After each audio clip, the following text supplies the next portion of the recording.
welcome to ATV, Action Time Vision. My name's Jane Gazzo, and coming up on the show, the gig review, the gig guide, and we catch up with the wonderful Grace Woodroofe as she prepares to release her brand new album.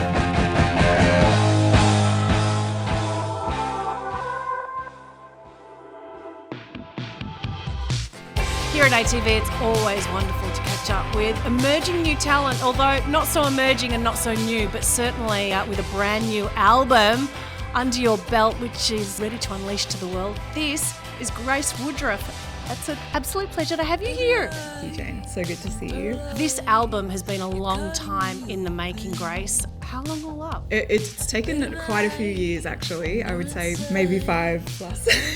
Could be up to 6 or 7 now. It's worth it though. It was a process, and there were many layers that needed to be unravelled to get to this final product now. Because you came out into the world over, let's say 10 years ago, released a couple of singles in various genres, let's say, and then kind of went away. And so now I guess the last, as you say, 5 or 6 years has just been about channeling everything into this brand new album. Is that fair to say? Yeah, absolutely. I'm glad I took that long to take into consideration all the aspects and find the right people to collaborate with and just learn how to tell my story in the right way. If you're too much, it's not enough. There's nothing I wouldn't do for I don't normally get too emotional during live performances, but I saw you at the Odeon in Richmond in May of this year, Grace, and I've got to say it was possibly one of my favourite live shows of this year. When you sing, you put your heart, soul and every fibre of your being into singing. How important is performing live to you? The live performance is probably the most important aspect of what I do, especially in connecting with people. And I feel like the rawness and the vulnerability, but also the strength and the grit comes through in my voice more so live than it does on record, which is probably a con in itself in some ways, but it's my favourite way to connect with people, and I feel like audiences really understand who I am as an artist when they see me live. Absolutely, yeah. When you're up on stage, Grace, I don't think anything else matters, you know. It doesn't matter who's in the room or how many people in the room. It's all about that incredible voice. When did you discover you had this beautiful, like, soul-tearing voice? I never thought about that, but I was so scared to sing in public when I first started playing. I was a guitar player for years, and then I very sheepishly started to sing, and I would close all the doors in my bedroom, made sure my parents couldn't hear me singing because I was so shy about it. Eventually I just brought up the courage to do it. And then she was discovered by Heath Ledger. Seriously, no word of a lie.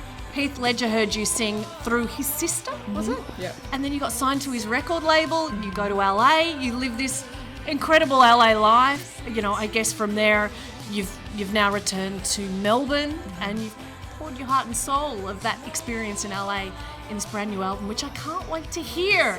Can you describe the journey that you're hoping to take the listener on with this album? I mapped out the sounds in the album because they mirror a relationship I was in. So the beginning of the record sounds like the beginning of the relationship, and all in love, all in exactly. All those butterflies that you feel.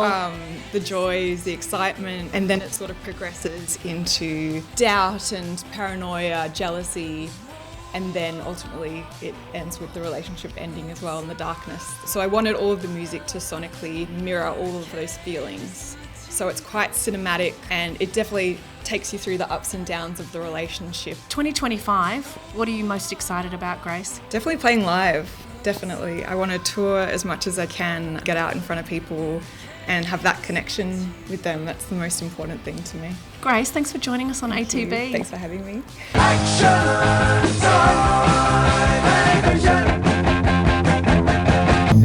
So a highlight from the recent Lollapalooza festival were 7-piece prog rockers Battlesnake, led by brothers Ben and Sam. And they channeled just about everything from Judas Priest to Queen to a whole heap of medieval theatrics. A little bit of psych rock in there, some killer Axe vibes, and I reckon Battlesnake are ones to watch and would probably soften even the most hardened Dungeons and Dragons fan.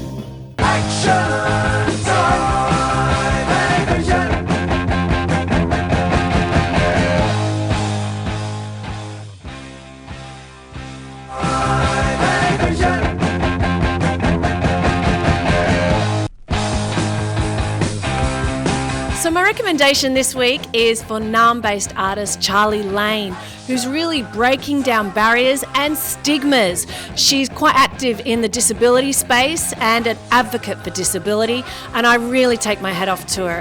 Her brand new album is called I'm Okay But Now I Wasn't, and the fourth single, Ginger, is just a beautiful song. She's got that gossamer-like voice. She's fragile, she's delicate, but she's so strong at the same time. So big ups to Charlie Lane. Thank you so much for being part of ATV today. I want to thank my ATV crew, and I want to thank my very special guest, Grace Woodroofe. Thanks so much. Don't say no, stop me.